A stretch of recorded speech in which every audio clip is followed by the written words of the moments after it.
జూదం తగదు. ఈ కథ ఆదిపర్వంలో ఉంది. తనవలే కష్టాల పాలైన మహామహులు చరిత్రలో ఎవరైనా ఉన్నారా అని ధర్మరాజు అడగగా బృహదశ్వ మహర్షి చెబుతున్నాడు. ధర్మనందన, నిజానికి నువ్వు పడే కష్టం ఎంతటిదయ్యా?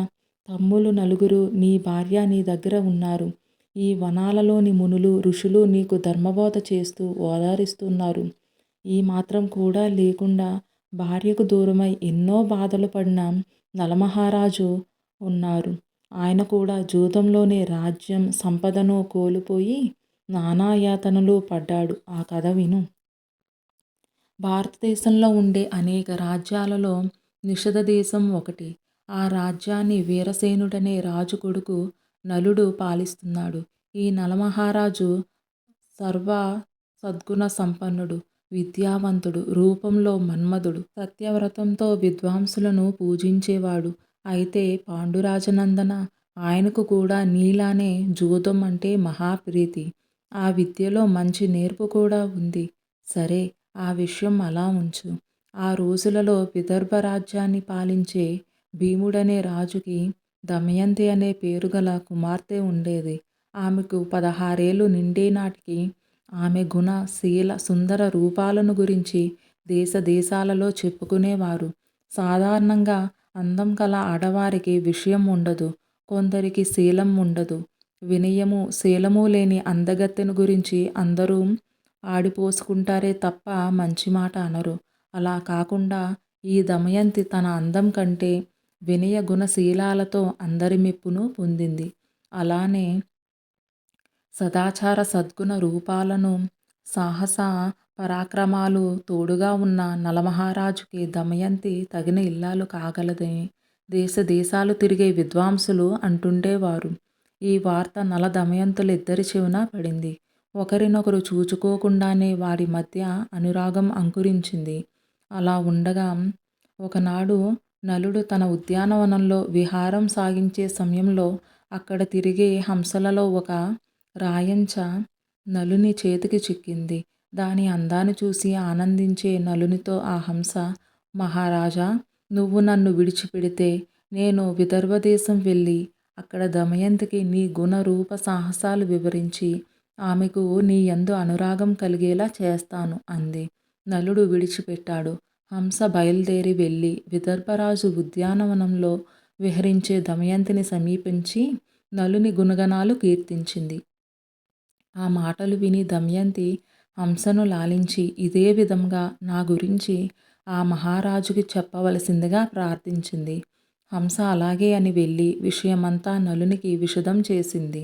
తన కుమార్తె వయసు గమనించి విదర్భరాజు స్వయంవరం ప్రకటించాడు. ఆ స్వయంవరానికి దేశ దేశాల రాజులతో పాటు దేవతలు కూడా వచ్చారు. వారు వచ్చే దారిలో నలుని చూసి తమ పక్షాన దమయంతి దగ్గరకు రాయబారిగా పంపారు. దేవతల అనుగ్రహం వల్ల నలుడు ఎవరికంటా పడకుండా సరాసరి దమయంతి అంతఃపురంలో ఆమె ఎదుట నిలిచాడు. ఆ సుందరాకారుని చూసి దమయంతి ఆశ్చర్యంతో, ఆర్య, దివ్య సుందరాకారంతో ఉన్న మీరెవరు? ఈ అంతఃపురంలోకి పోతుటీగా రావడానికి వీలులేదే, మీరెలా వచ్చారు అంది. నలుడు, కళ్యాణి, నేను ఇంద్ర, వరుణ, యమ, అగ్నిహోత్రులు పంపగా వారి అనుగ్రహం వల్ల ఎవరికంటా పడక ఇక్కడకు దూతగా వచ్చాను. రేపు స్వయంవరంలో నువ్వు ఈ నలుగురిలో ఒకరిని వరించాలి. దమయంతి, తమరెవరో చెప్పలేదు. నలుడు, నన్ను నలుడంటారు, నిషిధ చక్రవర్తిని.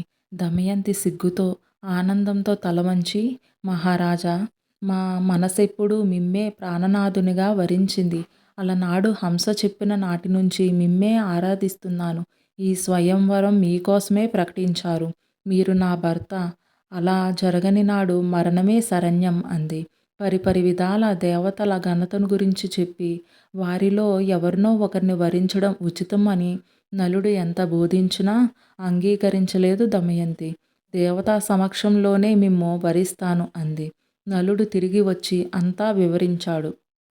దేవతలు ఆశ వీడక మరునాడు స్వయంవర మండపానికి నలుని వేషంలో వచ్చి వాని పక్కనే కూర్చున్నారు.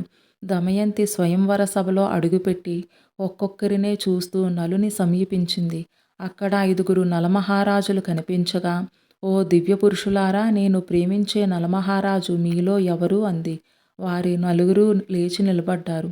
నలుడు కదలలేదు. అప్పుడు దమయంతి ఆ నలుగురికి నమస్కరించి నలుని మెడలో పూలమాల వేసింది. దేవతలు వారిని దీవించి వెళ్ళారు. నలుడు భార్యాసహితుడై తన రాజ్యానికి వచ్చాడు. 12 సంవత్సరాలు సుఖ సంతోషాలతో నల దమయంతులు జీవితం సాగించారు. వారికి ఇంద్రసేనుడనే కుమారుడు, ఇంద్రసేన అనే కుమార్తె కలిగారు. వారు చక్కని శిక్షణలో పెరుగుతున్నారు. ఆ రోజులలో పొరుగురాజైన పుష్కరుడు నలుని దగ్గరకు వచ్చి తనతో జూదం ఆడమన్నాడు. జూదానికి యుద్ధానికి ఆహ్వానం వస్తే తిరస్కరించరాదు అనే నియమం గల నలుడు అంగీకరించాడు. జూదం ఆరంభమైంది. పుష్కరుని మాయాజూదంలో నలుడు ఒక్కొక్క పందెం ఓడిపోతున్నాడు. ఓడిన కొద్దీ ఆవేశంతో పందెం పెంచుతున్నాడు. గెలిచిన ఆనందంతో పందెం కాస్తున్నాడు పుష్కరుడు. రోజులు గడుస్తున్నాయి. భర్త జూదంలో సర్వం ఓడిపోతున్నట్టు తెలిసి దమయంతి తన బిడ్డలిద్దరినీ ఒక రథం మీద పుట్టింటికి పంపింది. అన్ని సంపదలు ఓడిపోయిన నలునితో పుష్కరుడు, ఇంక నీ దగ్గర పైసా కాసు లేదు. నీ భార్య ఉంది. ఆమెను కూడా పందెం కాస్తావా అన్నాడు. నలుడు దీనవదనంతో కోట దాటి వచ్చాడు. దమయంతి కూడా అనుసరించింది. శత్రునగరంలో ఉండరాదని రాజ్యం విడిచి వారు వెడుతున్నారు. ప్రజలందరూ జూదం ఎంత పనిచేసింది, ధర్మప్రభువైన నలమహారాజుకి కూడా కష్టాలు తెచ్చిపెట్టింది అని కంటనీరు పెట్టారు. నలదమయంతులిద్దరూ తిరిగి తిరిగి ఆహారం కూడా దొరకని చోట మంచినీరు తాగి కాలం గడుపుతున్నారు. అలా ఉండగా ఒకనాడు వారి సమీపంలో కొన్ని పక్షులు కనిపించగా నలుడు వాటిని పట్టుకోవాలని ఉత్తరీయం వాటి మీద విసిరాడు. అవి ఆ బట్టతో సహా ఎగిరిపోయాయి. అప్పుడు భార్య పైట చెరుగు సగం చింపి తన ఉత్తరీయం చేసుకున్నాడు. కొంత దూరం నడిచి 4 దారులు కలిసే ఒక కూడలిలో నిలబడి, దమయంతి, ఇంతవరకు నాతో ఎన్నో కష్టాలు అనుభవించావు. ఇప్పుడు నీకు శ్రేయోమార్గం బోధించాలని ఉంది. ఇదిగో, ఇటు దక్షిణంగా వెడితే అవంతి దేశం చేరుతావు. అటు నుంచి కొంచెం ముందుకు వెడితే విదర్భ దేశం వస్తుంది అన్నాడు. దమయంతి ఆ మాటలు విని కన్నీరు విడిచి, నాదా, ఎందుకు చెబుతున్నారు నాకు ఈ దారి? రాజ్యం పోయినా, సంపదలు పోయినా, కట్టుబట్ట పోయినా మిమ్మల్ని నేను విడువలేదు. మీతోనే కష్టమైన సుఖమైన అనుభవించడానికి సిద్ధంగా ఉన్నాను. ఎలా అయినా మీ దుఃఖాన్ని తగ్గించడానికే నేను మీతో ఉన్నాను. నన్ను వదలకండి అంది. అప్పుడు నలుడు, దమయంతి, భార్య కంటే ఈ ప్రపంచంలో స్నేహితుడు, ఆప్తబంధువు ఎవరూ లేరు. ఈ విషయం నేనెరుగుదును. ఎరిగి నిన్ను విడిచిపెడతానని ఎందుకనుకుంటున్నావు? ఒకవేళ నీకు నేను దూరమైనా నా మనస్సు ఎప్పుడూ నీ మీదనే ఉంటుంది. మన ప్రేమకు అంతరాయం ఉండదు అన్నాడు. అలా మాట్లాడుకుంటూ వారు ఒక సత్రం చేరారు. ఆ రాత్రి నిద్రిస్తున్న వేళ దమయంతిని విడవలేక విడిచి వెళ్ళిపోయాడు నలుడు. తెలతెలవారుతుండగా నిద్రలేచిన దమయంతి భర్త కోసం గోలుగోలను విలపిస్తూ సత్రం విడిచి ఊరు దాటి అడవిదారి పట్టి వెతకడం ఆరంభించింది. తిరుగుతూ ఉండగా ఓ కిరాతుడు ఆమెను చూసి మోహించి బలాత్కారం చెయ్యబోయి ఆ పతివ్రత వేడిచూపులకు తట్టుకోలేక నేలకూలాడు. దొరికిన పండు తిని నీరు తాగి భర్త కోసం పిచ్చిదానిలా తిరుగుతూ చేదదేశం చేరింది. అక్కడి జనులందరూ ఆమెను పిచ్చిదానిలా భావించి వెంటాడుతుంటే రాజభవనం నుంచి చూసిన రాజమాత తన దాసిని పంపి దమయంతిని రాజభవనంలోకి రప్పించింది. దమయంతి రాజభవనంలోకి అంతఃపురంలో మహారాణి నందాదేవి దగ్గరకు రాగానే ఆవిడ ఆదరంతో కూర్చుండబెట్టింది. పరిచారికలందరినీ దూరంగా వెళ్ళమని, అమ్మాయి, ఎవరింటి బిడ్డవమ్మా? నీ భర్త ఎవరు? ఈ దశలో ఎందుకున్నావు? అలంకారాలు లేకపోయినా జుట్టు చిందరవందరగా ఉన్న, మాసిన బట్టలతో ఉన్న నీలో దివ్యశోభ కనిపిస్తున్నది. సత్యం చెప్పు తల్లి అనే బుజ్జగింపుగా అడిగింది. దమయంతి విచారంతో, మహారాణి, నేను ఎవరి బిడ్డనని చెప్పను. ఆ కథ మరిచిపోయాను. ప్రస్తుతం ఏకాకిని. సైరేంద్రియ వృత్తిలో నాకు ప్రవేశం ఉంది. రాజాంతపురాలలో నా నియమాలకు భంగం కలగని చోట ఆ వృత్తిలో ఉంటాను. నా భర్త గుణశీల రూపవంతుడు. కానీ అన్యాయంగా జరిగిన జూదంలో అన్నీ కోల్పోయి అడవుల పాలయ్యాము. ఆయన నన్ను ఒక సత్రంలో ఒంటరిగా విడిచి వెళ్ళాడు. ఆయన కోసం తిరుగుతూ ఇలా వచ్చాను. మీరు నా నియమాలను అంగీకరిస్తే ఇక్కడే ఉంటాను అంది. అంగీకరించింది మహారాణి. తన కుమార్తెను పిలిచి మహారాణి అన్ని విషయాలు చెప్పి ఈమెను కంటికి రెప్పవలే చూసుకోవాలి అంది. ఆ విధంగా దమయంతి వారి అంతఃపురంలో కాలం గడుపుతున్నది.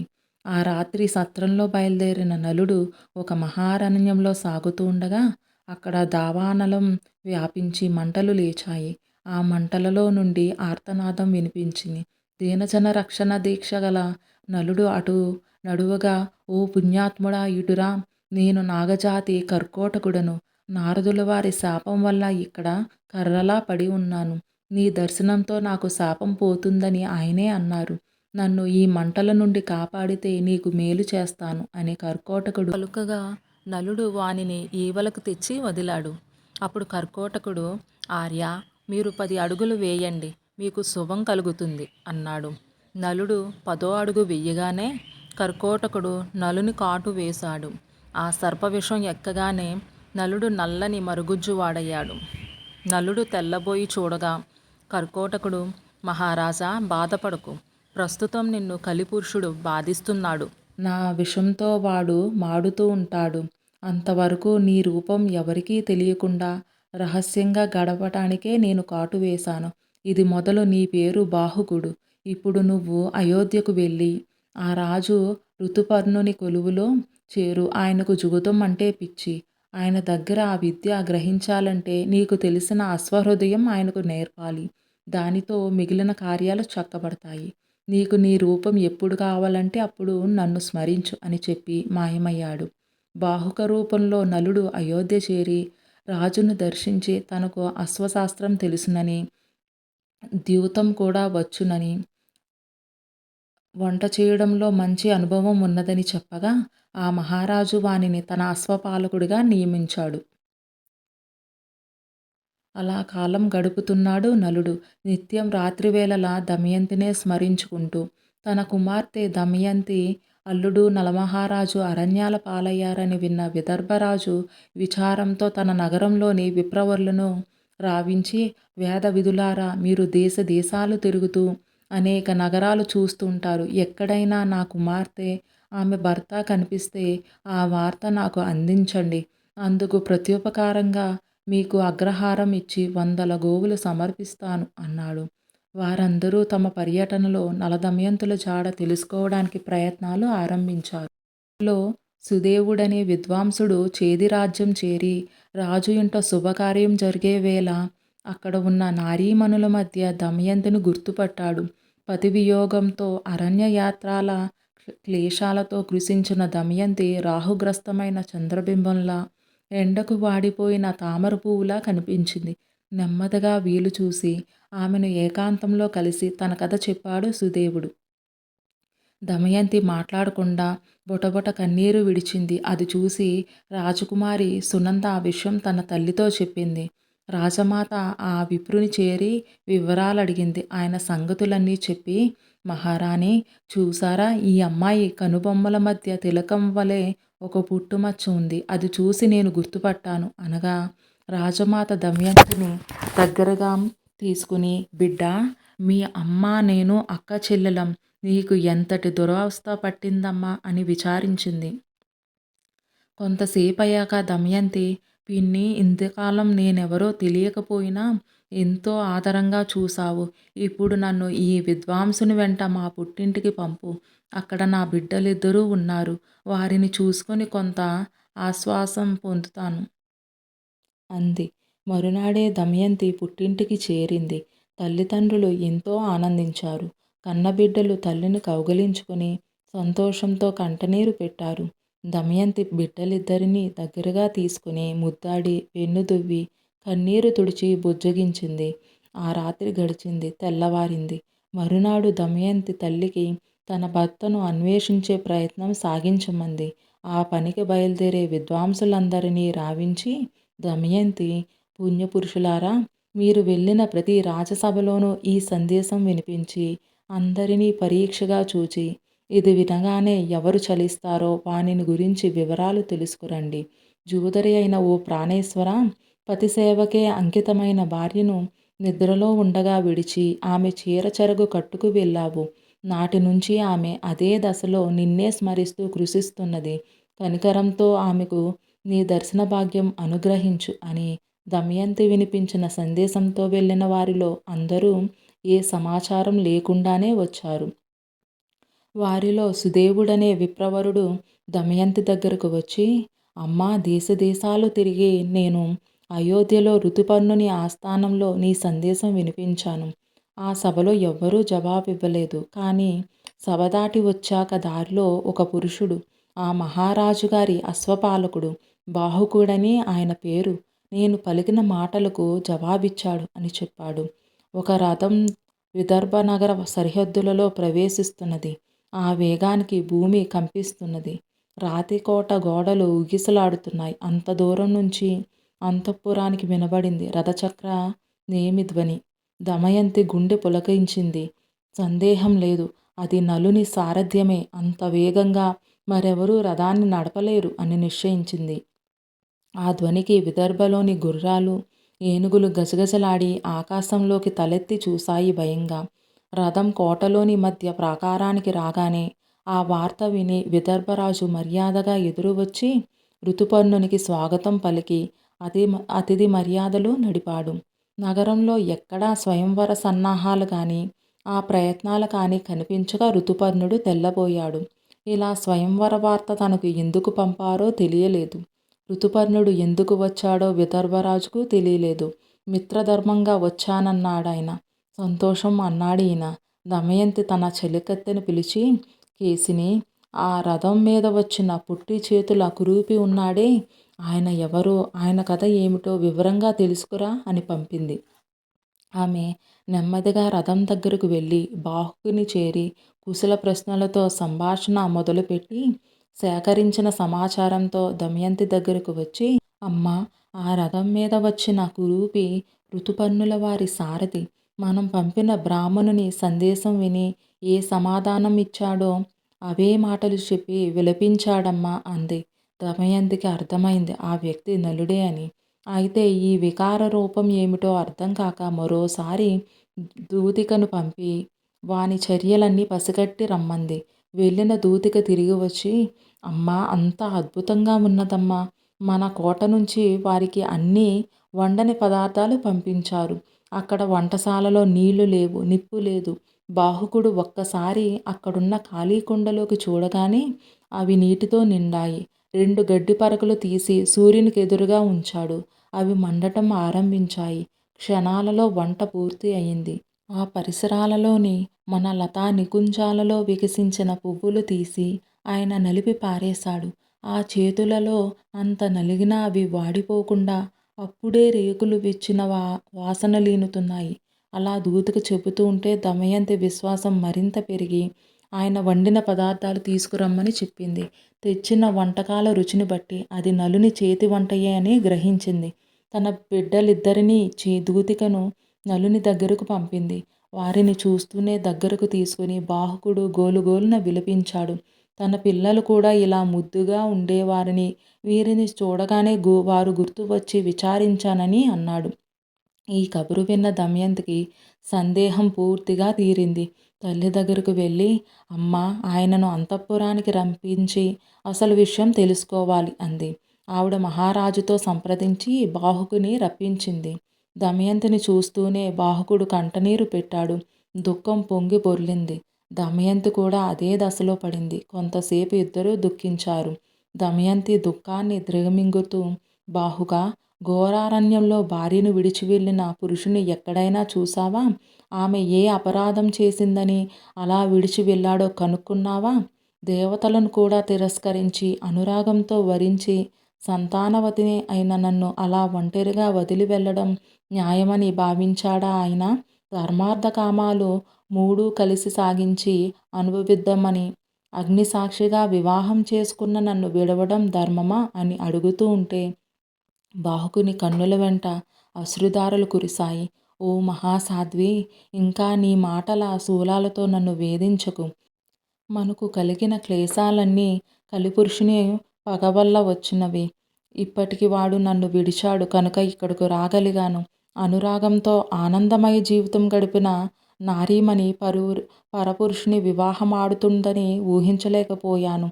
మీ నాన్నగారు నీ ద్వితీయ స్వయంవరం ప్రకటించడం వల్ల మా మహారాజును తీసుకువచ్చాను అని రోదించాడు. అప్పుడు దమయంతి, నన్ను శంకించకండి. మీ జాడ కనిపెట్టడానికి నేనే ఆ సందేశం పంపాను. నగరంలో స్వయంవర సన్నాహాలు మీకు కనపడ్డాయా? మా నాన్నగారికి కూడా మీరెందుకు వచ్చారో తెలీదు. మీరు తప్ప ఇంత దూరం రథాన్ని ఒక్క రోజులో నడపగలవారు లేరని ఎరుగుదును. నా ఊహ నిజమైంది అంది. బాహుకుడు కర్కోటకుని స్మరించాడు. అంతే. బాహుకుడు నలుడుగా సుందర రూపంతో సాక్షాత్కరించాడు. నలదమయంతులు ఇద్దరూ ఒకరినొకరు గాఢంగా ఆలింగనం చేసుకున్నారు. వాడిపోతున్న నారుమడికి తొలకరి చినుకులు పడినట్లు వారి దుఃఖభర హృదయాలు ఆనంద గగనంలో విహరించాయి. మరునాడు తెలతెలవారుతుండగా నలదమయంతులు అభ్యంగన స్నానం చేసి నూతన వస్త్రాలు ధరించి మహారాజును సమీపించి నమస్కరించారు. ఆయన పరమ సంతోషంతో వారిని ఆశీర్వదించి నగరంలో ఉత్సవాలు జరిపించాడు. తన సేవకుడుగా ఉన్న బాహుకుడు నలుడని తెలియగానే ఋతుపర్ణుడు వచ్చి క్షమార్పణ కోరాడు. అనంతరం వారి వద్ద సెలవు తీసుకుని వెళ్ళాడు. నలదమయంతులు కొంతకాలం ఇక్కడే సుఖభోగాలు అనుభవించారు.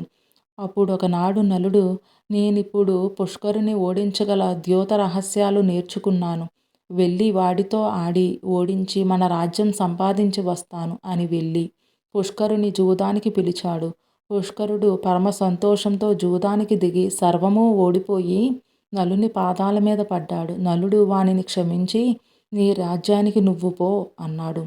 అనంతరం దమయంతిని బిడ్డలను రప్పించి ధర్మ మార్గాన సత్యపాలనం సాగించి సర్వ ప్రజారంజకుడనే పేరు సంపాదించాడు అని మార్కండేయుడు కథ ముగిస్తూ, ధర్మనందన, విన్నావు కదా, ఆయన ఎన్ని క్లేశాలు పడినా ధర్మ మార్గం విడవక సత్యం తప్పక నడిచినందువల్ల సుఖంగా జీవించి కీర్తి సంపాదించాడు అన్నాడు.